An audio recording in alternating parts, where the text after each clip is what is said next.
yagona rak bu.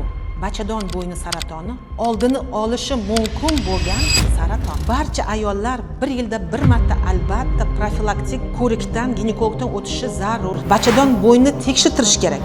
E'tibor bering, erkaklarda ham bu virus saraton keltirib chiqarishi mumkin. Qayerda deysizmi? Erkaklarda bu erkak olatida bo'lishi mumkin. Masalan, mashhur aktyor bor, u halqum saratoni bo'lgan.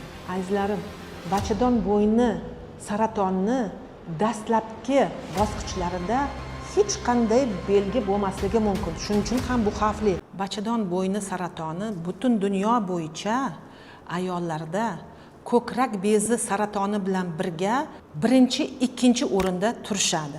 Juda ham dolzarb muammo. Bachadon bo'yni saratonini oldini olsa bo'ladimi deb ko'pchilik so'raydi. Bu yagona saraton oldini olishi mumkin bo'lgan. Qanday qilib?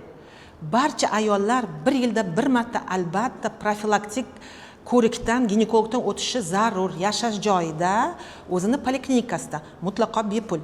Albatta kresloga chiqish kerak, ginekologik kresloga. Bachadon bo'yni tekshirtirish kerak. 35 yoshdan yuqori barcha ayollarga kolposkopiya qilish kerak va VPC PCR screening, ya'ni VPC odam papilloma virusi bu onkologik turlari bor. 200 dan ortiq turlari bor. Bu VPC virusining, ya'ni odam papilloma virusining 200 dan ortiq turlari bor. Shulardan yuqori onkogenlari bor. Masalan, 16, 18, 70% da rak keltirib chiqaradi bachadon bo'yni saratoni. E'tibor bering, erkaklarda ham bu virus saraton keltirib chiqarishi mumkin. Erkaklarda bu erkak olatida bo'lishi mumkin. Jinsiy aloqa orqali yuqadi, yana og'izdan ham yuqishi mumkin. Masalan, mashhur aktyor bor, u halqum saratoni bo'lgan. Odam papilloma virusi bilan zararlangan. Jidkostная citologiya va VPC PCR screeningi analiz olinadi. Bular bir hafta analiz javobi chiqadi taxminan. Unda har bir bachadon bo'ynidagi hujayralar tekshiriladi. Hujayralar yaxshimi, yomonmi, o'zgarish bormi, yo'qmi?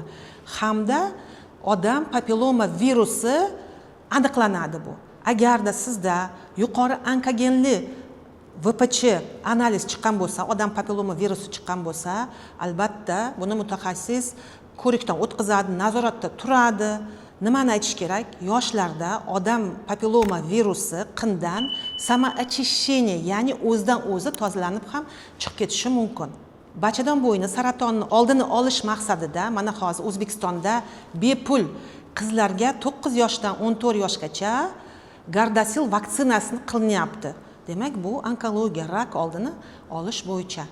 Yosh kattalar esa, tug'ish yoshdagi ayollar barchasi mana shu vaksinadan olishlari mumkin. Sentr vaksinatsiya, ya'ni vaksinatsiya markazida.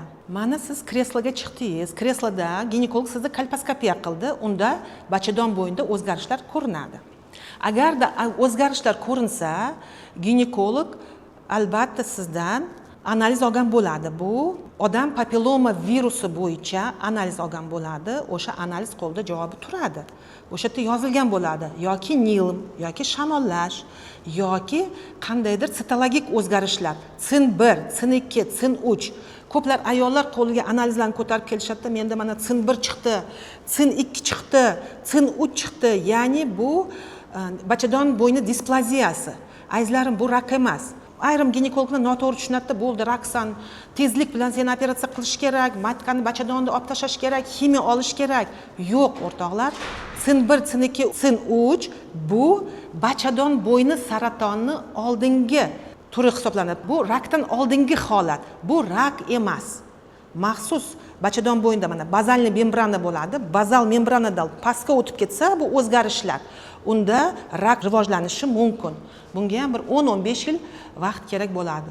O'shaning uchun vaqtida siz ko'rikdan o'tsangiz, mana shu bachadon bo'yni saratonni oldini olish mumkin bo'ladi. Bachadon bo'yni saratoni kasalligi bu yuqumli. Chunki bu 70-80% da odam papilloma virusi chaqiradigan kasallik hisoblanadi. Mana oilada er-xotin juftliklar faqat o'zlari bo'lsa, bu yuqmaydi. Chunki yo'q narsa. hech kim chetga borib kelmagan. Qaysidir masalan ayolimi, erkagimi bir joyga borib kelsa, tushunyapsizlar, a? O'sha odamda shu kasallik bo'lsa, o'shanda bir-biriga yuqishi mumkin. Demak, jinsiy aloqada yuqishi mumkin bu kasallik. Odam papilloma virusi.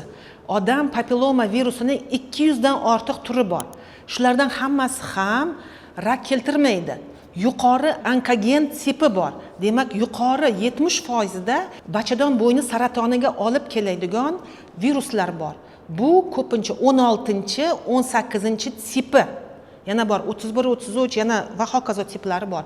Lekin yuqori onkogen 16, 18, 31, 33 tipi bor. Ular tekshiriladi, laboratoriyalarda bor. Juda hozir rivojlangan bu laboratoriyalar. Bu virusni aniqlash mumkin. Sin uch eng oxirgi qatlam bu eng oxirgi qatlam hujayralar o'sha yerda zararlasa juda xavfli hisoblanadi. Bundan pastida o'sha bazal membrana yotadi. Mana shu bazal membrana chegarovchi holat, rak bilan displaziya orqasida chegara hisoblanadi.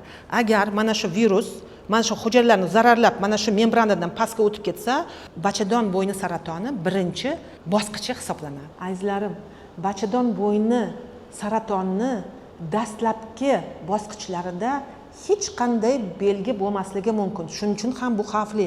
Shuning uchun ham bachadon bo'yni saratoni yuqori o'rinlarda turadi. Ayollarda saratonlar bo'yicha va o'lim bo'yicha va kech aniqlanishi bo'yicha. Nima uchun? Chunki ayollarimiz vaqtida ginekologga ko'rinishmaydi, profilaktik ko'rikdan o'tishmaydi. Oxirgi bosqichida hidli ajralmalar bo'ladi, go'sht seliga o'xshab выделение ajralmalar keladi. Pushti simon, mana go'shtni yuvasiz-ku, yuvganda pushti sel keladi.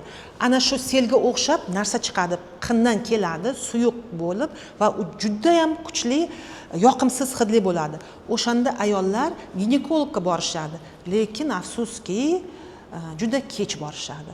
O'sha 3-4 bosqich bo'lib turib, unda faqat simptomatik davo qilinadi. Qarang, shunaqa ayol oldimga kelgan, aytgan, Gulbahor opa, rosa выделение kuchli, bir necha yildan beri shunaqa pushti narsa kelaveradi, svecha qo'yaman, vrachga bormagan, o'zi har xil svechalar qo'ygan, tabibga borgan, tabib unga ko'rmaydi-ku tabiblar kresloda, unga qandaydir sharikda nimadir berishgan, bilmayman nima, o'sha sharikni qo'yib yuravergan, o'tdan bo'lgan, bu tabiiy, zo'r yaxshi bo'lasan deb, yaxshi bo'lmagan va oxiri oldimga kelgan.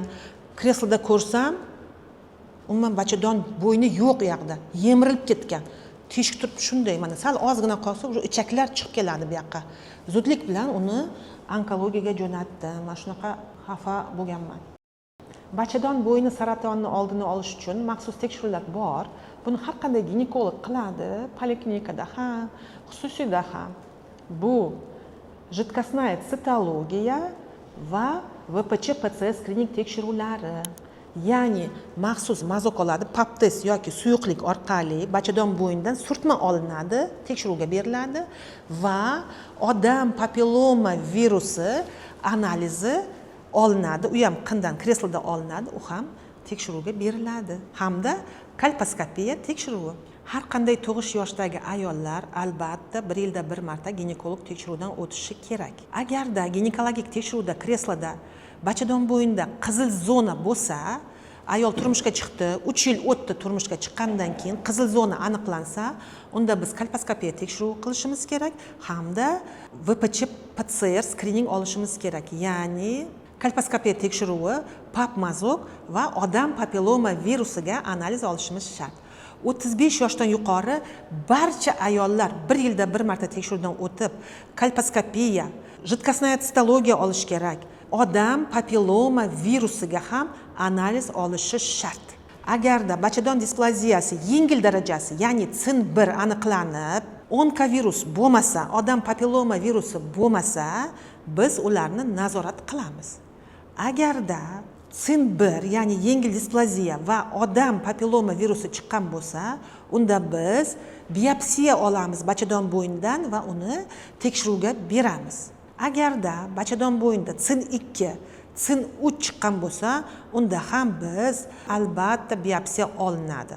Iloji bo'lsa, mana shu bosqichlarda onkologiya bolnitsasiga jo'natish ma'qul deb hisoblayman. mana qaranglar o'rtoqlar, O'zbekistonda Gardasil 4 valentli vaksina bor, ya'ni yuqori onkogen tiplariga qarshi vaksina bor. Gardasil 4 degan, Gardasil 9 degan va boshqa vaksinalar ham bor. Ular odam papilloma virusining yuqori onkogen tiplariga qarshi vaksina hisoblanadi.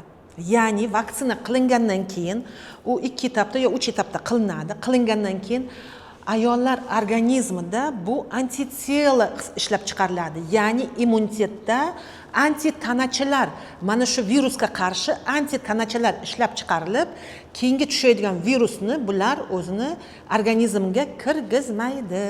O'shaning uchun bu vaksinalar bachadon bo'yni saratonini oldini olish xususiyatiga ega.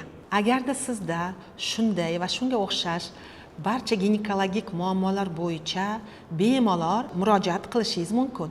Oliy toifali akusher ginekolog, reproduktolog xirurg Qobulova Gulbahor Pirimkolovna 32 yillik stajga ega mutaxassisman. 35 mingdan yuqori ayollarga akusherlik va ginekologik yordam berganman.